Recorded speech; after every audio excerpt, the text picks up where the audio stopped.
Buenas tardes.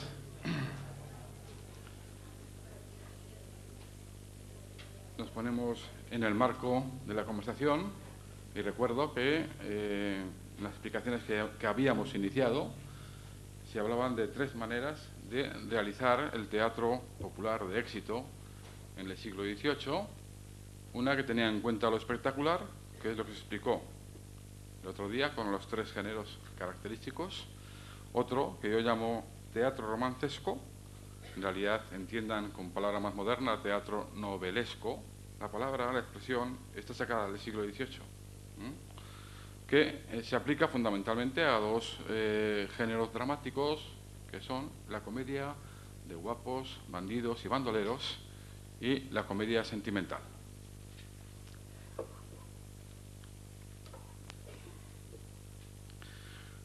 Observamos que en general el teatro popular ofrece obras con exceso de fabulación, con argumentos densos y llenos de peripecias que acercan el drama a la novela. En realidad, el teatro popular nunca estuvo demasiado lejos del discurso narrativo. Ya sabemos cómo los ingenios barrocos sacaban sus argumentos de las leyendas o historias antiguas y conocemos la estrecha deuda de Lope con las novelitas del italiano Bandello. Los dramaturgos del XVIII siguen las mismas costumbres y necesitan a veces ayudar su inventiva con temas extraídos de novelas españolas o extranjeras, cosa que por habitual se hacía sin previo aviso. En 1789, el famoso autor Luciano Francisco Comella pidió ayuda económica al propio juez protector de teatros, José Antonio de Armona, para conseguir un surtido de los mejores modelos extranjeros y otras obras metódicas. Conociendo sus hábitos significa tanto como pedir dinero para comprar comedias o novelas extranjeras para adaptarlas. Tras el informe negativo del censor Santos Díez González, solo se le otorgó una ayuda por vía de socorro en sus actuales urgencias. No es extraño encontrar entre los eruditos dieciochescos graves censuras de nuestros autores dramáticos por estos motivos, tan duras como las que leemos en el discurso sobre la comedia antigua y moderna que Pedro Estala, profesor de Historia de la Literatura en los Reales Estudios de San Isidro, puso al frente de la traducción de El Pluto de Aristófanes, 1794. Dice: jamás se ha visto nuestra escena en estado más deplorable, pues se halla prostituida a una turba de copleros famélicos que no se proponen en sus composiciones otro objeto que el sórdido y mezquino interés. Unos, y estos son los menos malos, traducen en bárbaro comedias italianas o francesas. Otros van a excavar en las historias antiguas y modernas para sacar a la vergüenza a algún héroe o príncipe que tuvo la desgracia de hacer algo que pudiese dar materia a estos menguados para formar una farsa desatinada. Las historias del norte son el almacén de nuestros poetas chirles. Para ellos, la historia de las últimas guerras de Europa es como el país de la fábula, de donde sacan hechos y héroes soñados, cuyo menor defecto es no ser aptos para la escena y mucho menos para la comedia. Evidentemente son palabras de un neoclásico. Este acercamiento a la novela y a su contextura episódica favorece una organización del argumento teatral como estructura abierta, con aventuras no necesarias, y provoca la serialización, fenómeno curioso del que ya se ocupó el erudito Caro Baroja. Por este motivo, las fábulas dramáticas funcionan a veces igual que las clásicas novelas de caballería, con sus conocidas continuaciones, promovidas por el interés o impacto de las historias en el público, y con sus estructuras estereotipadas en el análisis de los personajes o la poca finura en el diseño de la trama que queda dominada por la vorágine de la acción. En casi todos los géneros del teatro popular podemos encontrar ejemplos de continuaciones en los asuntos que más cautivaron al auditorio. Este predominio de lo argumental no se consigue si no es con la ruptura de las unidades clásicas que Lope ya consumó y elevó a categoría teórica en su arte nuevo de hacer comedias. Al mismo tiempo, el teatro se aleja de sus propios cauces estructurales e incluso funciona para el receptor como una novela, valorada sobre todo por las historias que cuenta, según señaló el erudito Marcos Moriñigo, en el contexto de la dramaturgia barroca. Esto favorece la edición de textos de teatro para leer, algo corriente en el siglo XVIII, que observamos las numerosas colecciones o series que se publicaron por toda la geografía española y las afirmaciones de los moralistas y educadores sobre los peligros de las lecturas teatrales. En la advertencia al lector que el dramaturgo Gaspar Zavala y Zamora puso a la edición de la comedia La hidalguía de una inglesa, dice que los dramas escritos, más para representados que para leídos, pueden difícilmente cumplir con los preceptos del arte.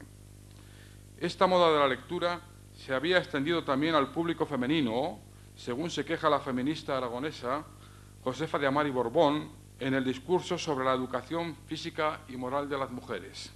Dice: la afición que muchas mujeres tienen a leer y la ignorancia de asuntos dignos hace que se entreguen con exceso a los romances, novelas y comedias, cuya lectura generalmente es mala por las intrigas y enredos que enseña.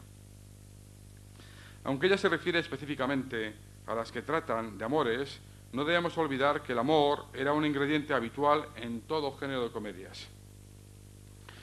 Contraviniendo estos hábitos populares, se alzó la normativa neoclásica rigurosa en defensa de la tradición clásica, de la delimitación y no mezcla de los géneros literarios frente a lo novelesco que destruye los cánones del teatro. Presenta Luzán en su poética las unidades dramáticas, acción, lugar y tiempo, que regularizan la comedia y la hacen verosímil para que pueda ser útil. El teórico aragonés, a la sombra de Aristóteles, afirma que la fábula ha de ser una y que la unidad perfecta de la fábula comprehende no solamente la acción, mas también el tiempo y el lugar de la misma acción. Lógrase esta unidad, al igual que en la fábula épica, también en la denostada novela, haciendo que la historia sea única, o sea, sigo con Luzán, el argumento compuesto de varias partes dirigidas todas a un mismo fin y a una misma conclusión. Se necesita, pues, un difícil equilibrio en la organización de los distintos sucesos para que queden asumidos ordenadamente en la trama. El desprecio de la novela ante los críticos dieciochescos nace de los mismos reparos que se hacen al teatro popular en lo literario y en lo moral.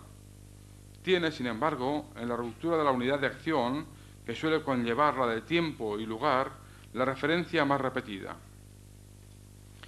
En el discurso sobre el teatro, que en nombre de Cervantes dice el Don Silverio de la tertulia de los literatos en Cuaresma, de Tomás de Iriarte, queda claramente establecida esta relación, novela y teatro.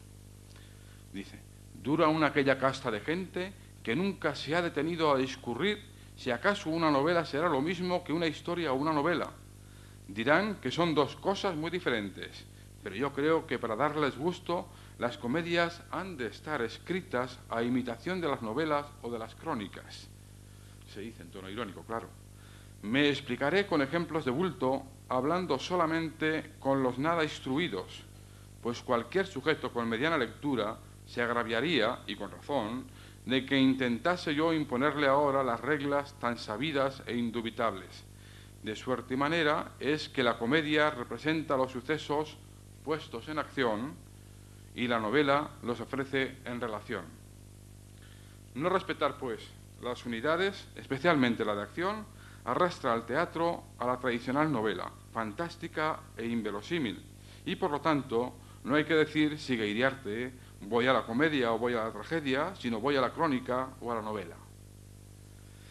Si el aire novelesco afecta de manera genérica a todo el teatro popular, existen dos géneros en los que lo romancesco tiene una categoría relevante.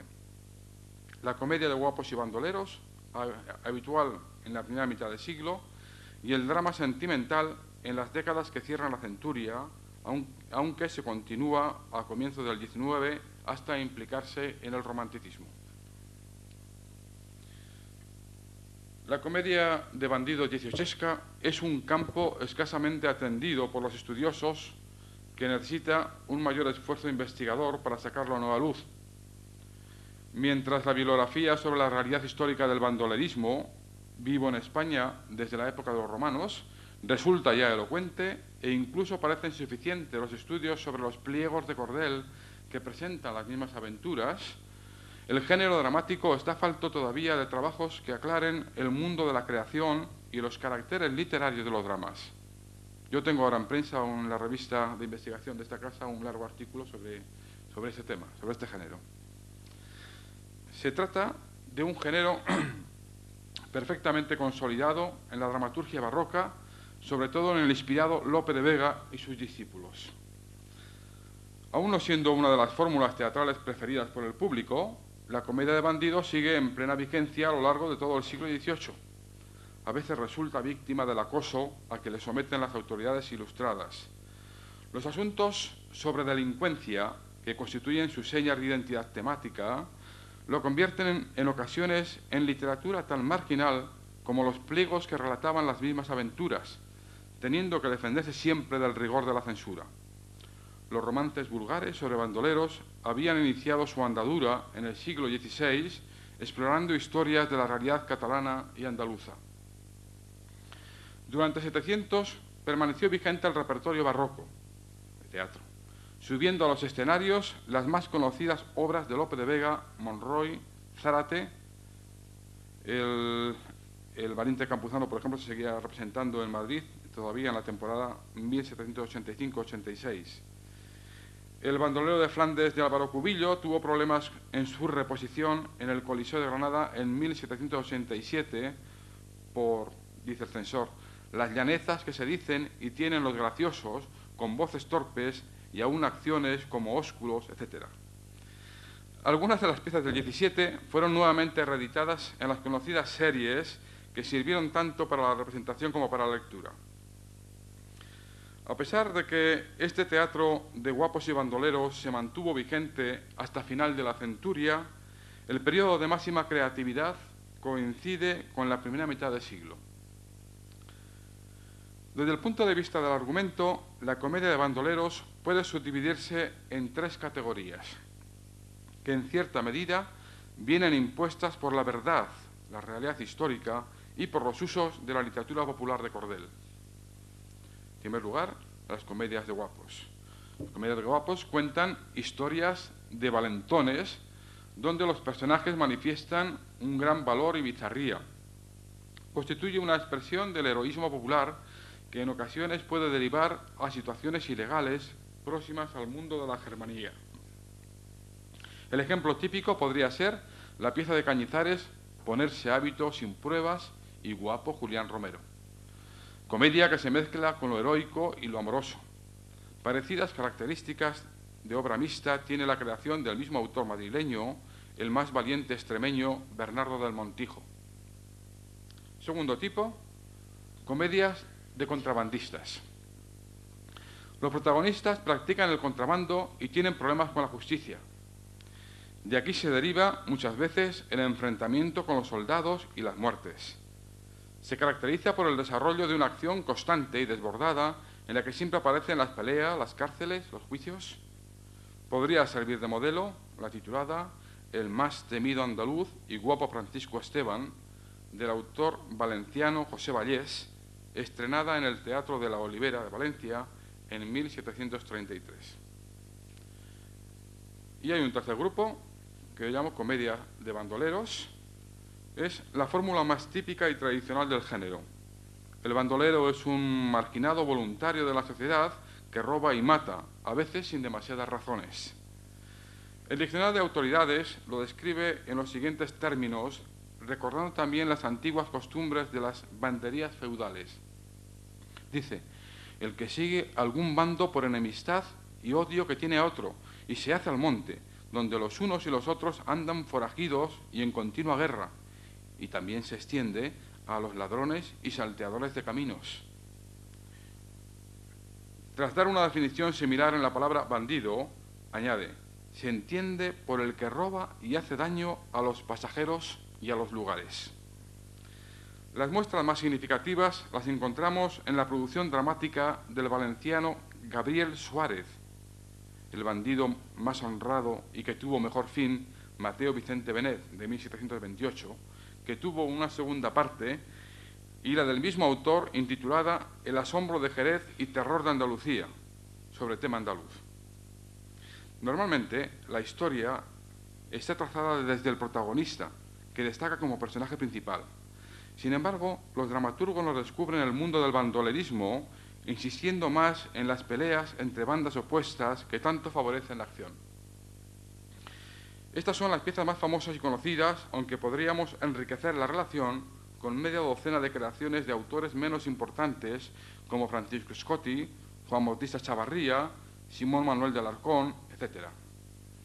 Cándido María Trigueros resulta un caso curioso, pues al igual que experimentara con la comedia sentimental, El Precipitado, género no ajustado a la teoría neoclásica, hace lo mismo con la de bandoleros en la comedia titulada Los ilustres salteadores, obra que por otra parte conserva todas las características de una comedia neoclásica salvo el tema.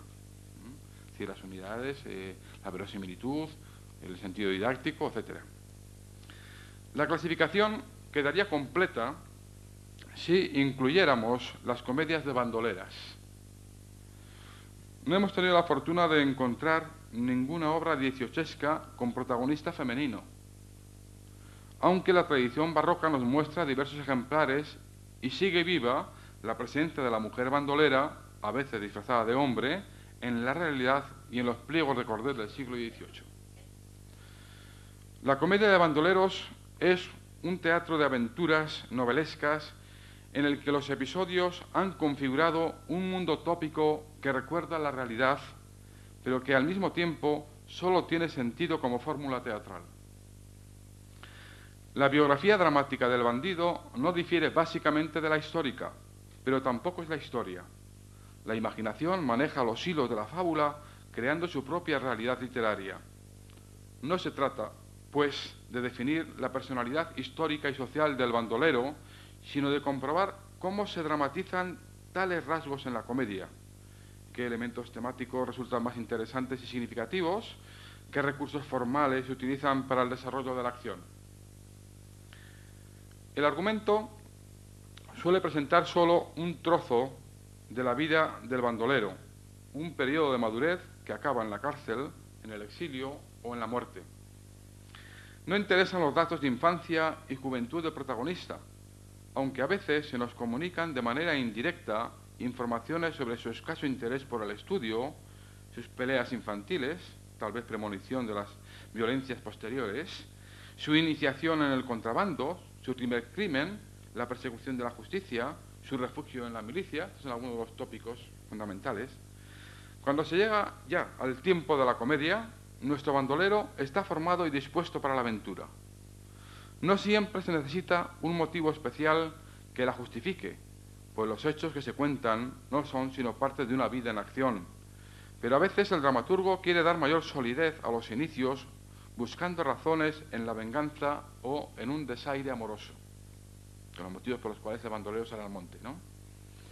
La acción viene mediatizada por el tipo de argumento elegido por el dramaturgo.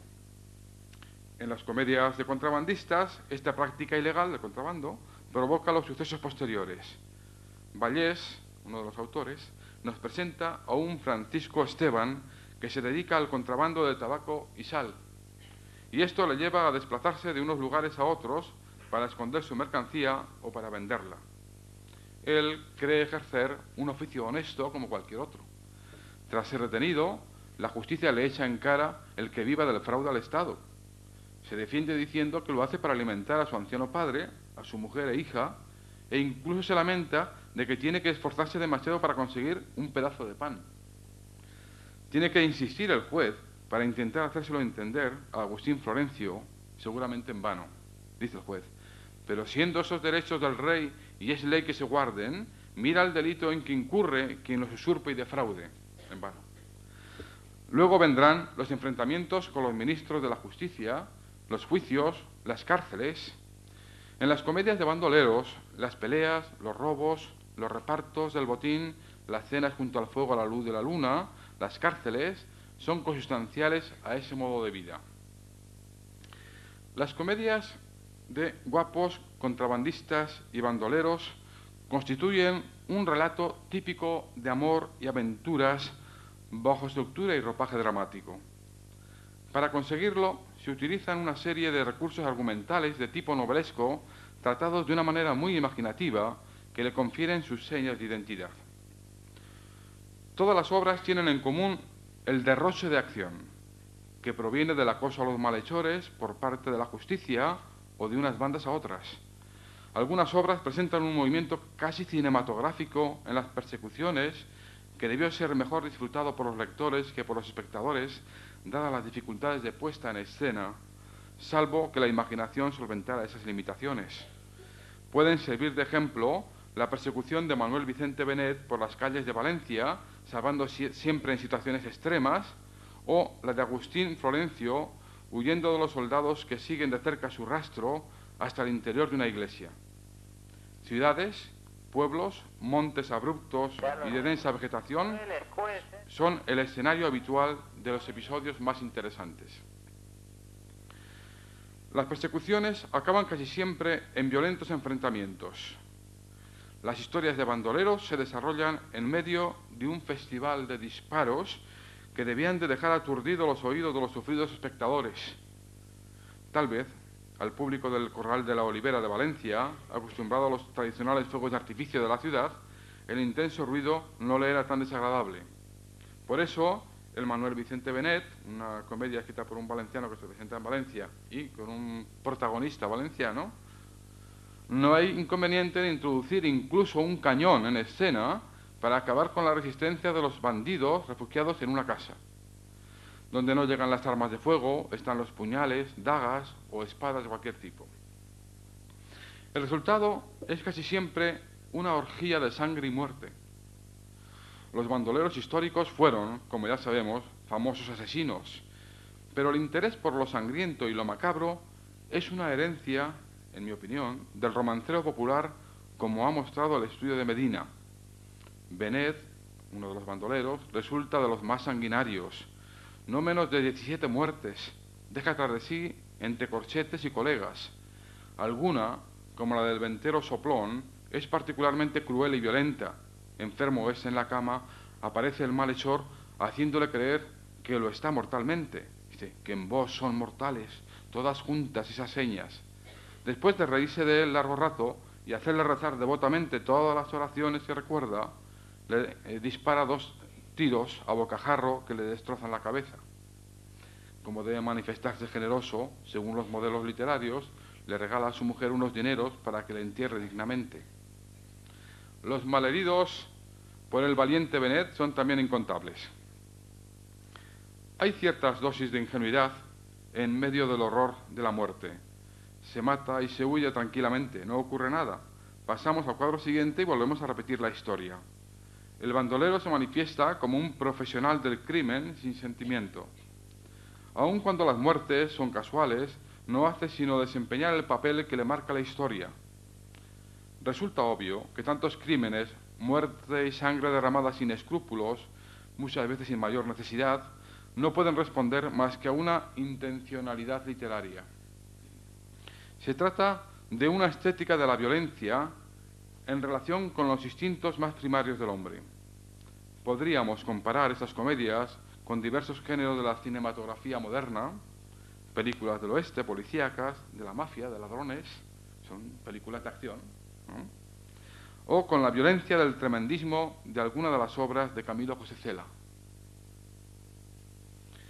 El autor gusta mantener viva la atención del público. Una de las formas más usuales de conseguirlo es colocando a los malhechores en situaciones límite, a punto de caer prisioneros en manos de los soldados, en trance de muerte, arrojados a la cárcel. Todo esto forma parte de la estrategia de la tensión, en la que se implica vivamente el espectador identificado con el protagonista, sintiéndose con él libre cuando termina felizmente la aventura. Instala a los héroes en situaciones extremas para sentir el placer de salvarlos. Los encarcela para gozar con su liberación. Muchas veces el bandido, perseguido de cerca por los corchetes, encuentra su salvación refugiándose en una iglesia o en una ermita. No es que sea una persona religiosa, pero conoce los antiguos usos del derecho de asilo. Agustín Florencio utiliza con mayor frecuencia que nadie este recurso. Los soldados que le persiguen quieren echar abajo la puerta del templo mientras le retiene la autoridad del alférez, porque no se debe entrar en él sin autorización del vicario. Conseguida esta, se introducen en su interior y tras rastrear minuciosamente el lugar sagrado, encuentran al bandido escondido en una tumba. Los malhechores viven en continuo conflicto con la justicia a causa de su vida delictiva. Los jueces empeñan todo su afán y esfuerzo en detenerlos, empleando todos los medios a su alcance. Ponen precio a su cabeza, prohíben que se les preste ninguna ayuda, mandan a los ministros en su busca. Una vez presos, los someten a juicio y encarcelan. Con frecuencia nos relatan un episodio que acaba convirtiéndose en tópico en estas historias: que el mismo bandolero se presenta ante el juez o el corregidor para conseguir, por la fuerza, el perdón de sus propios delitos. Se muestra orgulloso, fanfarrón e intenta humillar en todo momento a la autoridad. Esta se ve obligada a ceder, temerosa, pero juega el proceso de la dilación por ver si mientras llega la guardia o puede ingeniar alguna celada para retenerle. En medio de los inconvenientes, el asesino suele salir vencedor de ese encuentro, llevándose incluso el rescate que se ofrece por su persona. Por contra, las autoridades quedan ridiculizadas por su poca habilidad para dominar al héroe popular. La misma valentía y sangre fría manifiesta el valentón cuando se trata de liberar de la cárcel a algún compinche. Agustín Florencio, uno de los más cualificados bandidos, sale del presidio gracias al ingenio de la bella Isabel. Se disfraza esta de gitana con ropas viejas, tuerta y fea, cantando versos de antigua juglaría. Encandila con su lenguaje flamenco al alcaide y se ofrece a distraer a los presos con su titilimundi. Miran los prisioneros unos grabados a través de una ranura de cristal, mientras relata historias de Roma y aventuras amorosas. Cuando le toca el turno a Florencio, el bandido, su amigo, le refiere un cuento de prisioneros, mientras se las ingenia para entregar a escondidas unas pistolas. Solo falta la entrada de Juanillo y Galacho, los amigos del bandolero, para romper a disparar y salir milagrosamente indemne, para eso es el héroe, de su prisión en medio de los balazos de los guardias. El autor hace gala de episodios fantasiosos semejantes a este. También las relaciones humanas están marcadas por una serie de rasgos característicos, muchos de ellos fijados ya en los pliegos de cordel y en los usos de la comedia barroca. El bandolero tiene para con su padre una relación de amor y respeto. Francisco Esteban, por ejemplo, manda continuas ayudas materiales a su pobre progenitor, que le corresponde con celo paternal y manifiesta su temor por los excesos criminales de su hijo. El guapo Julián Romero, que nos presenta Cañizares, muestra más vivamente que nadie el amor y el temor filial, hasta confesar: sí, señor mío, le temo, y este es el valor más noble. Si hubiere alguien en un pelo a mi padre le tocara, vive Cristo. En otro lugar aclara que no tengo otra virtud que tenerle este respeto. La esposa del bandido es mujer, amante, maternal en el cuidado de sus hijos, fuerte en la desgracia, animosa para reclamar al juez la liberación de su marido. Comprende que su hombre desempeña este oficio que sirve para sacar adelante a su humilde familia. Lo cree tan valiente e invencible como Josefa, que ingenuamente aconseja a su enemigo Juan Romero que tome precauciones cuando va a pelear contra su Francisco Esteban. Espera siempre sufriente la vuelta feliz de su marido, quien la suele dejar bajo la protección de su padre, un amigo u otro bandido. Junto a este afecto sereno y familiar, a veces el dramaturgo nos introduce en un mundo de amor y sexo que puede convertirse en uno de los alicientes complementarios de este género de comedias. Algunas se plantean incluso como una historia de amores encontrados. El comienzo de Manuel Vicente Benet podría servir de modelo. El noble don Guillén ama a Juana, que no le corresponde, porque ésta realmente quiere a Benet, el bandido. Isabel, antigua novia de Guillén, sigue deseándole cuando éste le abandona, Y finalmente Benet, que corresponde al amor de Juana, también promete a Isabel que agradecerá sus atenciones. Las disputas amorosas justifican las acciones posteriores, pues los bandoleros necesitan limpiar el honor manchado. Estas historias de amores desarreglados tienen un final relativamente feliz en el caso de Benet. Benet se casará con Juana y su criado Farandola con Luisa, la criada. Isabel, que tuvo al principio un desliz con don Guillén, ingresa en un convento, dice el texto, donde su honor se restaura. Los homicidios pasionales son corrientes en la historia del bandolerismo, como también se convierten en un motivo frecuente en los romances populares. Si el bandolero no está casado, es habitual que una amiga le acompañe en sus duras acciones. La enamorada Isabel sigue a Agustín Florencio en todas sus violentas aventuras, mostrando la misma valentía que su amigo. Cuando éste se casa con Clara, su mujer pasa inconscientemente de la admiración de su contraria, que decía en otro lugar, gran talle, garbo y brío, a los celos.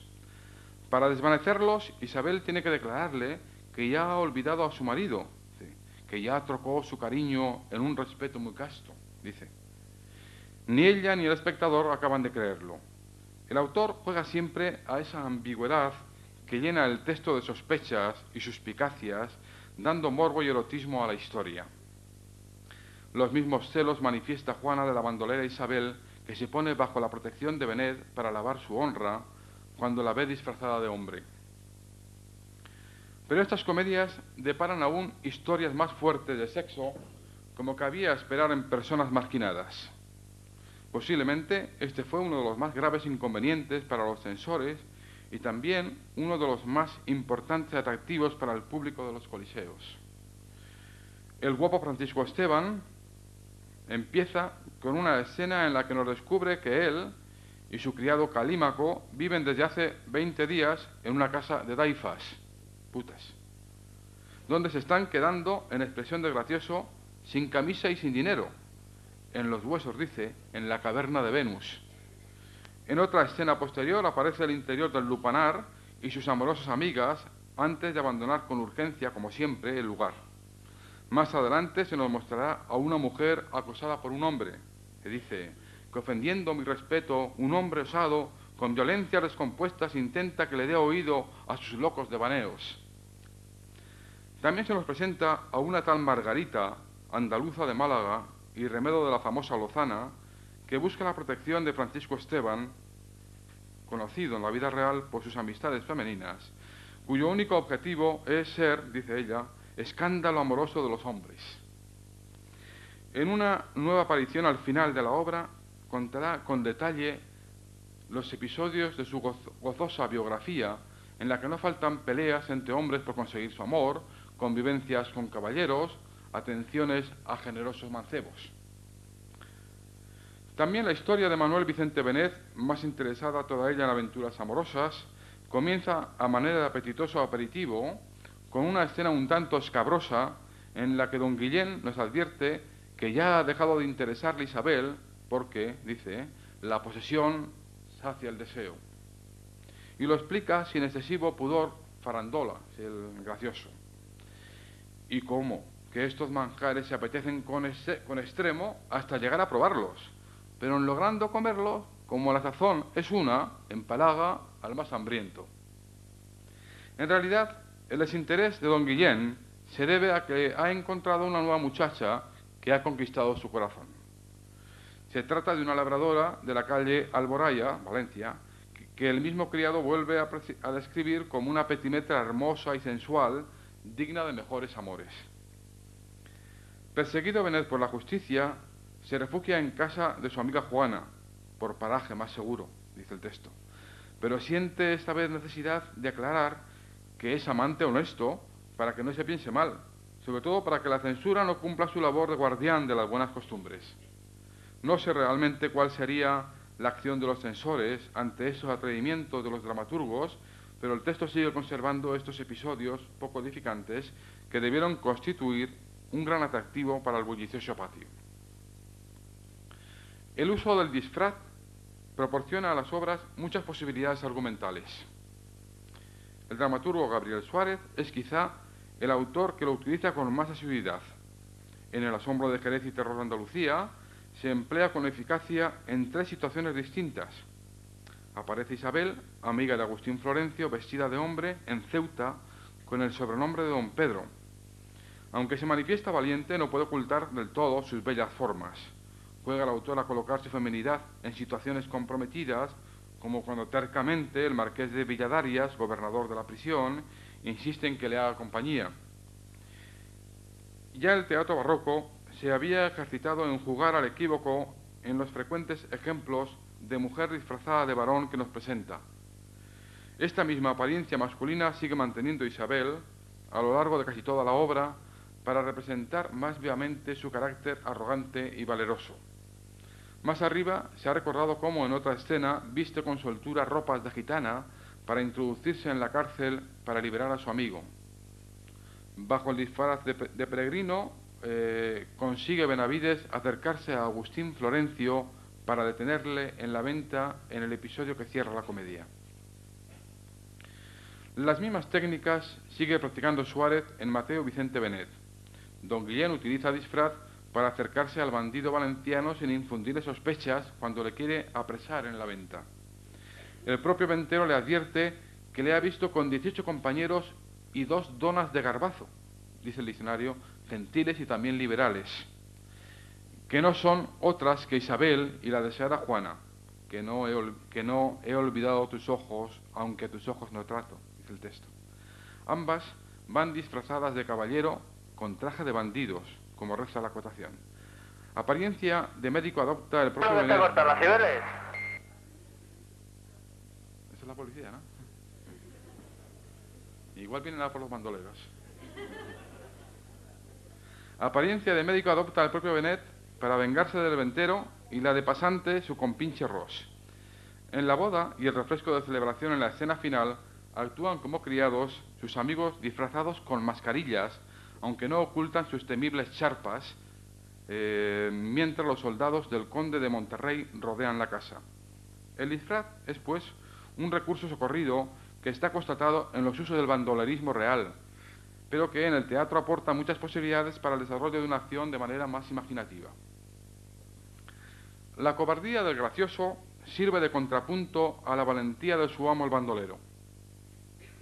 Su temor parece congénito y linda con lo grotesco. La acotación viste al criado de Julián Romero a lo valiente ridículo, lo cual implica el reconocimiento externo de su carácter por medio de la vestimenta. En uno de los numerosos desencuentros que tiene Luisa, criada de Juana, con el gracioso Farandola, llama a este señor ridículo enjerto de la calle Buffon.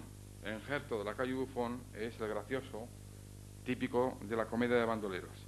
De la misma manera que la valentía de los malhechores parece no tener límite, la cobardía del gracioso es siempre desmesurada. Cada vez que la historia nos relata un hecho glorioso de armas, vemos a nuestro hombre medroso, tembloroso, oculto en el lugar más inverosímil. Calímaco, criado del guapo Francisco Esteban, se pregunta: «Yo soy de azogue, que me escurro entre los dedos». El contrabandista Agustín Florencio dispone de 2 criados. Juanillo, que se nos presenta como moreno abetunado, buscando así un rasgo de exotismo, más que sirviente es casi colega de su señor, le tiene por compañero, dice el texto, manifestando siempre una gran valentía. Por eso se encuentra en continuo litigio con Tortuga, que representa al gracioso cobarde típico de esas comedias. Después de un episodio ocurrido en Pamplona, en el que mostró su proverbial cobardía, hasta la criada Narcisa le desprecia: «De tu valor nada dudo, porque a gallinas rebosas». El autor se burla a veces sin misericordia de él. En la escena que cierra la jornada primera, tiene lugar una encarnizada pelea con arma blanca entre hombres de Galacho, amigos de Agustín, y las tropas de Benavides, guarda mayor de la Ronda de Tabaco de Jaén. La imagen de Tortuga no puede ser más grotesca cuando aparece en medio de la lucha con una tapa de tinaja y espada para huir enseguida como galgo, son notas de la acotación. Más tarde, al relatar el mismo Tortuga a su señor el episodio, describe su comportamiento de una manera muy distinta. «Yo soy testigo de esa refriega, y fue causa que armado de punta en blanco con mi broquel y mi espada, embocase poca cosa 3 ministros. Narcisa tiene que poner las cosas en su sitio y a su amo lo recrimina que siempre ha de ser gallina. El gracioso va haciendo alarde de una valentía que no posee y casi siempre le devuelven las cabras al corral. El ufano Miles Gloriosus acaba corrido y contrariado. La graciosidad del criado en estos dramas nace básicamente de esta actitud que contrasta con la valentía de su amo. Menos frecuentemente se manifiesta en el lenguaje divertido de que suele hacer gala en otros géneros del teatro popular. Con todo, sigue existiendo esa marca tradicional y el habla del gracioso abunda en chistes, ocurrencias, dobles sentidos, referencias eróticas y otros recursos ya conocidos. La comedia de bandoleros recrea un mundo novelesco en el que se van repitiendo escenas, motivos y situaciones que la hacen reconocible como género dramático. Los personajes desempeñan un rol previsible, hacen lo que se espera que deben realizar. Nada se opone a la voluntad omnisciente del dramaturgo ni a la dinámica realista que impone el propio relato. Hasta las casualidades que varían el rumbo de los acontecimientos son creíbles en este reino de la imaginación. Incidentes, enredos, recrean un mundo fantástico y de ficción. Por otro lado, aún manteniendo unos rasgos propios muy definidos, es, desde el punto de vista del argumento, un género híbrido, como lo es en general el teatro popular. Al dramaturgo no le interesa la pureza de los géneros, sino que su obra sea divertida. Por eso las historias que definen básicamente esta fórmula teatral se mezclan en libertad con motivos y temas que pertenecen a otros tipos. Comedia heroica y militar, historias de amores contrariados con final feliz. Utiliza además el autor del teatro de bandoleros toda una serie de variados motivos que pertenecen a la tradición dramática barroca. Relatos de cautivos, la mujer vestida de varón, que acerca al espectador a un teatro con unas señas de identidad fácilmente reconocibles en sintonía con la tradición. La comedia de bandoleros es una clara expresión de los usos del teatro popular en lo que se refiere a la composición dramática. Es un teatro hecho en libertad, poco amante de lo normativo. La fábula no guarda la tensión argumental que lleve necesariamente a un fin, sino que se trata de una estructura episódica, de carácter abierto. Las escenas bandoleriles son la única razón de ser de la obra. La conclusión se convierte, salvo en los casos de muerte del protagonista, en un inconveniente que el autor puede salvar con facilidad de abrir el relato dramático a nuevos episodios, a nuevas partes, continuaciones. Presentan estructuras abiertas que afectan sin problema las conocidas continuaciones. La lógica del relato mueve el desarrollo de la acción, pero el autor sabe manejar hábilmente cuando le interesa la casualidad y el azar. No hay acción, sino acciones, aventura por aventuras.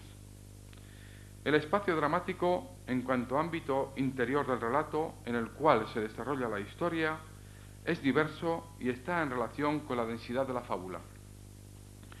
Presenta la geografía característica del bandolerismo, andaluza y valenciana especialmente, con espacios exteriores e interiores. Tampoco necesita el tiempo mayores excusas. La imaginación justifica las libertades que se concede el autor. El marco temporal de la ficción viene prefijado por las circunstancias argumentales. Una acción abundante necesita, en pura lógica, un gran espacio temporal. Este se amplía más por mor de la imaginación. Es la ilusión del relato la que crea el tiempo dramático. El tratamiento es, sin embargo, muy desigual. Aunque no siempre se especifica, resulta obvio que se consumen años, meses o varios días. Nada que ver, por lo tanto, con el teatro neoclásico. La comedia de bandoleros rompe los márgenes temporales del drama haciendo un uso que podemos considerar abusivo de la relación. El autor juega a combinar el tiempo presente de la acción dramática, la actualidad por medio del diálogo, con otros recursos para atraer al espectador sucesos que no se representan en el escenario. Son monólogos narrativos de mayor o menor extensión, estos son lo que se llama relaciones, contados desde el yo del protagonista, dándole mayor sentido de verosimilitud o en colaboración con otros personajes referidos entonces a otras personas. Seguramente muchas de estas relaciones podrían funcionar como piezas independientes fuera del contexto de la comedia. La similitud formal y estilística con los pliegos de cordel podría justificar una andadura al margen del teatro. Sabemos que algunos de los romances vulgares sacaron sus argumentos de las comedias más famosas, según nos recuerda Caro Baroja, incluidas las de temas de bandoleros. Desde el punto de vista de la representación, la comedia de bandoleros es uno de los géneros más sencillos. Los recursos escénicos y los útiles teatrales se convierten en elementos tan tópicos y reiterados que muchas veces ni se indican en las acotaciones, por sabidos. Además de los conocidos trabucazos y demás armamento, apenas si hay alguna cosa destacable en la escenografía. Solamente en El asombro de Jerez, híbrido de comedia militar, encontramos una batalla naval en el escenario con su abordaje incluido como en las películas de piratas. En una escena posterior, Agustín Florencio hace uso en una ocasión del escotillón para deslizarse a una cripta que resulta ser una tumba. El rechazo general que dirigen los ilustrados al teatro popular por presentar una realidad ajena a sus principios sociales se añade una descalificación muy específica contra la comedia de bandoleros por llevar a las tablas tan graves transgresiones de las leyes y de la convivencia ciudadana. Las críticas a los romanzones de guapos y bandoleros, tan rotundas en el famoso discurso de Meléndez Valdés, se hacen igualmente extensivas a las comedias del mismo tema y aún se agrava más el anatema en la medida en que el teatro debe cuidar mejor sus fábulas y maneras. Los ilustrados insistieron en sus críticas para que desapareciera de las tablas. No tengo, sin embargo, información de que se prohibiera antes de 1788 y después en 1800 con motivo de la reforma de Moratín. Este género se mantuvo en medio de las dificultades por su gran atractivo para el público popular. El interés nacía del hecho de presentar un mundo imaginativo de acción y aventuras lleno de lances brillantes y fuertes, a veces también de mal gusto. En el drama de guapos y bandidos domina el imperio de la fuerza, del arrojo, de la valentía. Se trata, pues, de un relato novelesco que quiebra voluntariamente las comedidas unidades que pregonan los postulados clásicos, que se basa en la acumulación de episodios no siempre bien coordinados. Responde a las características propias del teatro novelesco o romancesco, según lo califica Paul de Faber en la famosa polémica calderoniana de comienzos del XIX, incluida la afición a mezclar todos los elementos. Esta tendencia hacia la novelización es típica del mundo imaginativo del que hace gala el teatro diciosesco. El relato dramático y el novelesco se acercan cuando se rompen las ataduras racionalistas, cuando se quiere llegar ante el público una fábula divertida y entretenida.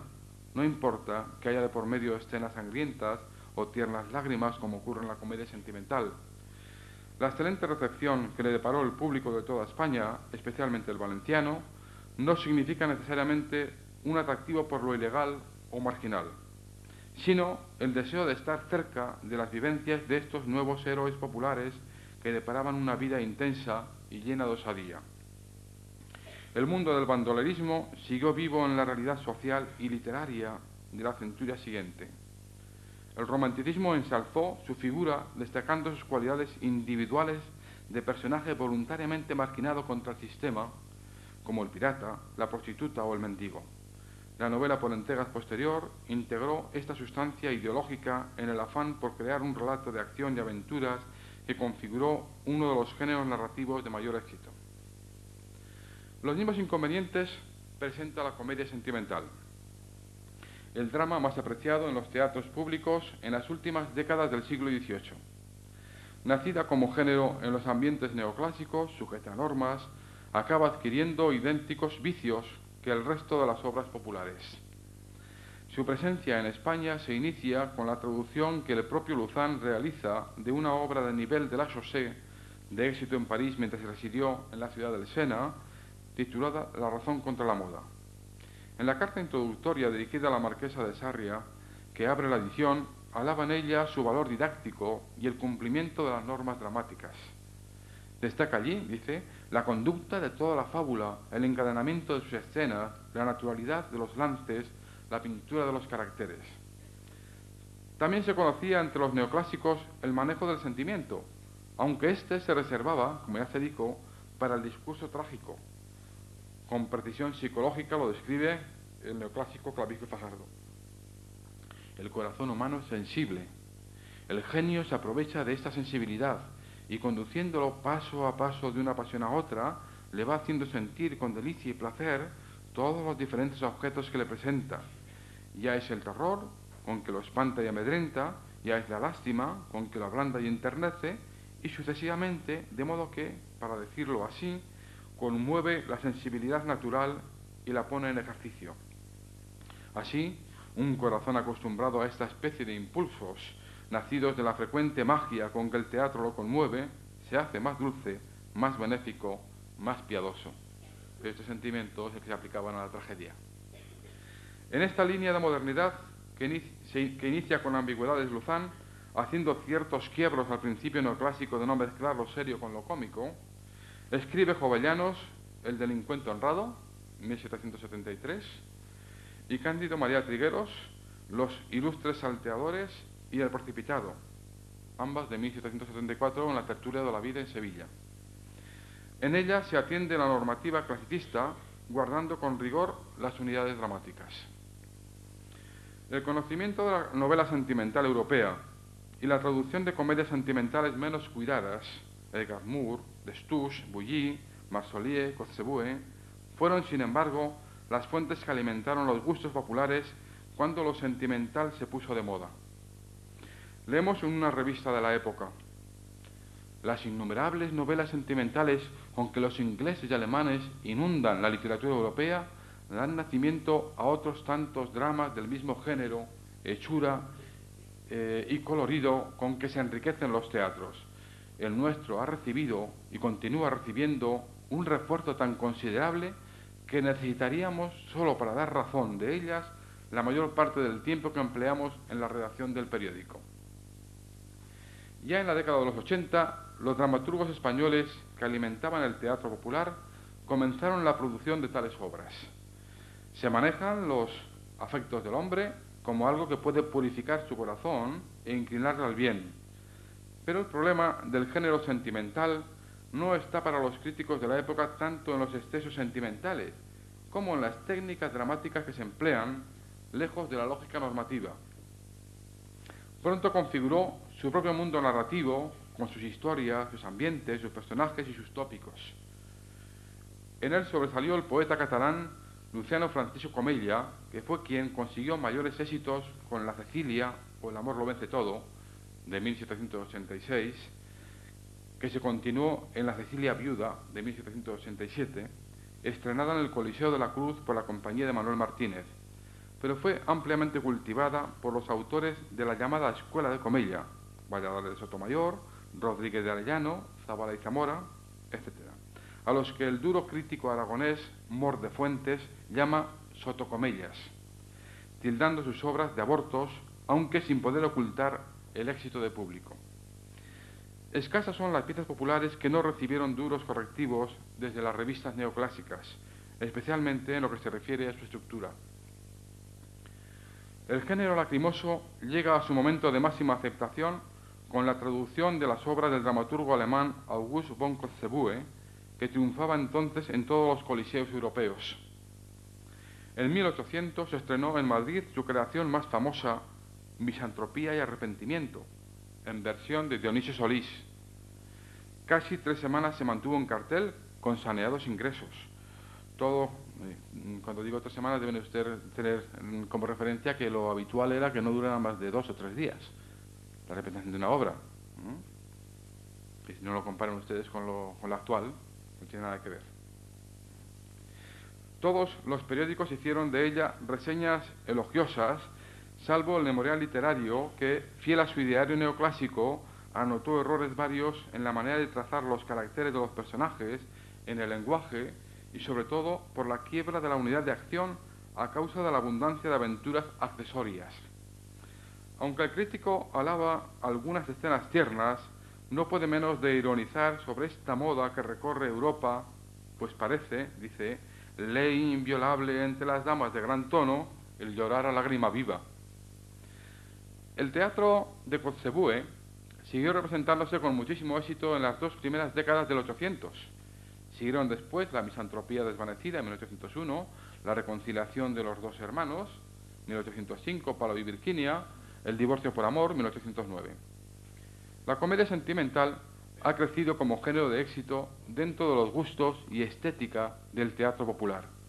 Ha configurado su propio mundo, sus ambientes, sus personajes, sus tópicos, su lenguaje.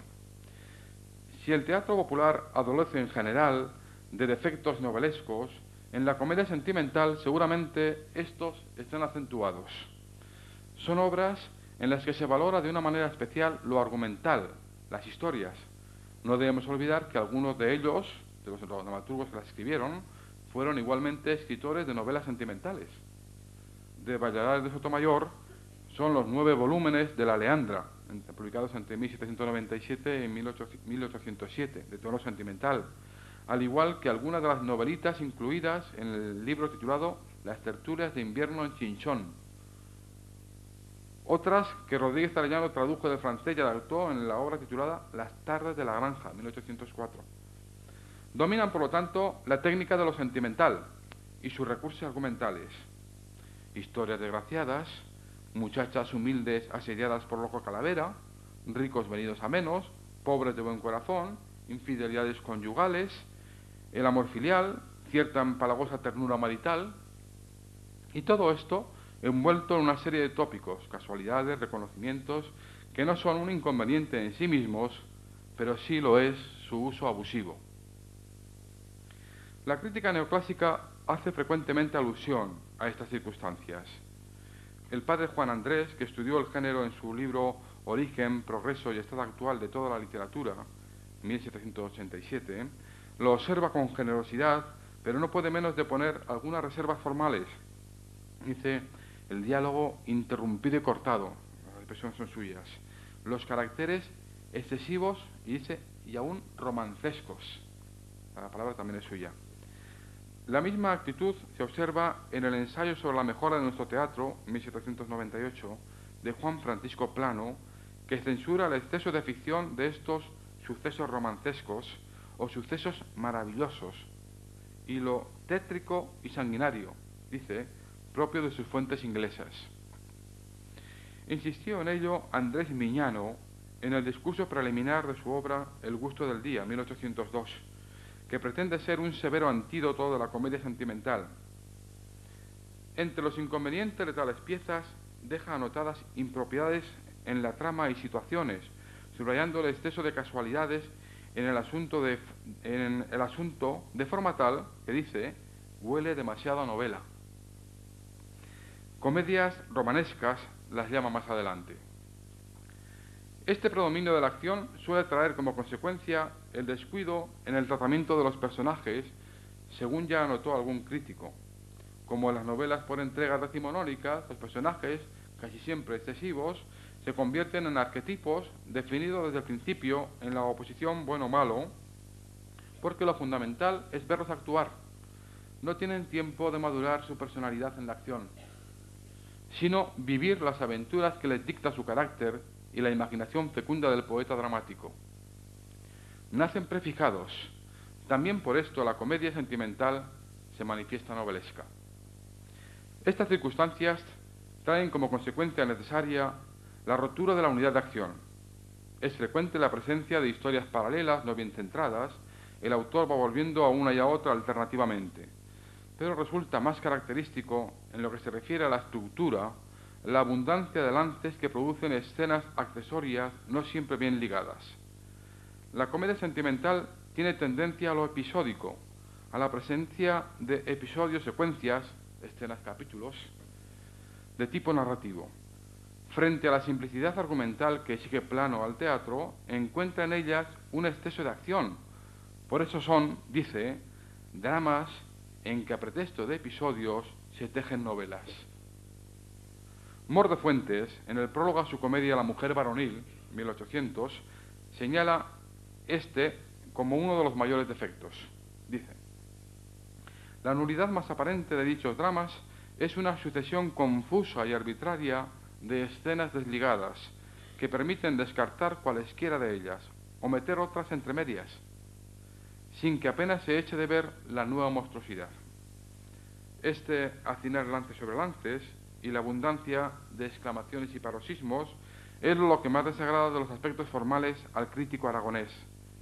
Esto trae consigo igualmente un exceso de personajes necesario para desarrollar los diversos incidentes. Conviene también anotar que tales episodios suelen concretarse a veces en cuadros de carácter patético, escenas tiernas y lastimosas en las que puede hallarse soliloquios intensificadores de lo afectivo. Los cuadros, dice un estudioso moderno, son escenas cargadas de emoción que se prestan para ser reproducidas por un pintor, en los cuales la acción se detiene durante un momento de silencio y que tienen como fin despertar la ternura y conmover al espectador. Tal uso ya aparece consagrado por Diderot en época temprana, que lo define así en sus Entretiens sur le film naturel. Una escena muda es un cuadro, es una decoración animada. Fue don Santos Díez González, conocedor teórico de la poesía dramática en cuanto catedrático de poética de los Reales Estudios de San Isidro y avisado por su práctica habitual de las censuras teatrales, quien abordó de manera más certera todos los problemas formales que presenta la comedia sentimental en sus instituciones poéticas. Los principios generales sobre la materia o acción teatral se describen con precisión en los capítulos dedicados a la poesía dramática en general. El rigor con que habitualmente aplica las normas neoclásicas no empece para que, tras la comedia y la tragedia, dé carta de naturaleza a la moderna tragedia que llaman urbana. Es la denominación que inicia nueva para definir ese tipo de obras, liquidando una vieja polémica entre los clasicistas y acercándose comprensivamente a los nuevos hechos teatrales. Quizá por eso necesita hacer mayores precisiones sobre este género para alejarlo de los errores con que comúnmente lo afeaban los dramaturgos populares. Recoge del padre Andrés la crítica del aire romanesco y la pintura del suicidio, pero sobre todo insiste, con criterio neoclásico, en la necesidad de una sola acción entera, verosímil, urbana y particular. La posibilidad de que la historia no sea real, sino inventada, no está reñida con una rigurosa verosimilitud. Como sabe que este suele ser pecado habitual en tal tipo de piezas, detiene su análisis en concretar su materia argumental. Ella debe estar dotada de aquella unidad e integridad que dijimos ser común a todo drama en general. No es preciso que sea verdadera, sino verosímil, y debe por consiguiente estar purificada de aquellos fantásticos incidentes que son lo maravilloso de los romances y libros de caballería. Quiere evitar también los defectos más comunes de la representación formal de las tragedias urbanas. Así se deben aplicar con atención los caracteres propios de la fábula dramática en general: unidad, simplicidad, magnitud y la distribución racional de partes y adornos.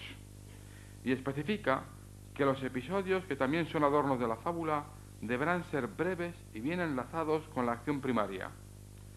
Defiende el uso de la fábula impleja, o sea, con cambio de fortuna de algunos personajes frente a la simple, aunque se afirma que ésta también puede ser útil al poeta. La actitud del censor Santos Díez González resulta evidentemente sensata. Superando criterios netamente neoclásicos, admite la nueva fórmula de la tragedia urbana, pero exigiéndole garantías formales y morales. Sus apreciaciones sin duda resultan válidas desde las posturas clasicistas más modernas. También los moralistas se mostraron contrarios a la comedia sentimental. Esta mayor facilidad de penetración en el corazón humano es para los tradicionales opositores al teatro un ingrediente negativo añadido. El bachiller y profesor de Salamanca, Juan Bahamonde, en su Relación física de las comedias y el corazón del hombre, publicado en 1796, donde, sin acudir a los consabidos y rancios tópicos de los santos padres, reflexiona sobre los efectos morales del teatro en el espectador, teniendo en su mente las obras sentimentales entonces de éxito, adopta criterios muy negativos. En su opinión, No solamente los hechos que se presentan en escena son perniciosos moralmente, aunque tengan un final positivo, sino que la misma manera de presentarlos puede influir, más o menos, en unas conciencias que pretenden casi siempre desamparadas. Un inicio ejemplar en las costumbres orienta al espectador. Cualquier tipo de mudanza o duda en este punto puede crear falsas expectativas, dice. ¿Cuál sería después la admiración de todo el concurso cuando prosiguiese diciéndoles el uso que había hecho de sus excelentes cualidades? Absortos quedarían al oír que después de insultada, después de haberle despreciado y denegrido un amigo muy inferior a su esfera, habiendo sufrido por él 1000 penas, pasando meses y años de miseria en cárceles y destierros, sin embargo se mantenía constante en su afecto, amistad, sin perdonar a gastos, peligros ni trabajos como los juzgasen a propósito para conseguirla. Y este conjunto de prendas tan raras que por sí mismas mueven la admiración, ¿no avivarían el amor hacia la persona en quien se hallaban estas perfecciones en grado tan heroico? Y si se presenta en escena, dice, a una heroína fuerte frente a los peligros y tentaciones, los espectadores la admiran, la celebran y aplauden y se deshacen en lágrimas de pura compasión. Pero el moralista cree que las más de las veces esto no se produce y la posible enseñanza, si se consigue, se hace en medio de muchas ambigüedades. Los autores dramáticos populares, siguiendo usos y costumbres, comprenden la función educativa del teatro, aunque no la sienten de una manera tan estricta. Para ellos, el sentimiento se convierte en un recurso utilitario que capta vivamente el interés del espectador y es un valor en sí mismo como motor de la pieza dramática, y esto, a pesar del reconocimiento público que podemos leer en el Diario de las Musas, periódico que dirigiera el mismísimo Comella. La arte dramática, dice, siembra en los corazones los vástagos y raíces de las virtudes. Ellas quedan secretamente depositadas en el corazón hasta que se presenta una ocasión que las haga resplandecer. De aquí se siente transportado al bien por 1000 ejemplos generosos. Se ama la humanidad porque el corazón ha sido movido y el espíritu se ha aclarado sobre sus obligaciones. Seguramente, unos y otros, populares como Comella o los ilustrados, no hablan del mismo concepto de educación ni tienen en su pensamiento idéntica actitud ante la moral. El teatro popular siguió su propia andadura sin atender demasiado estas censuras y consejos.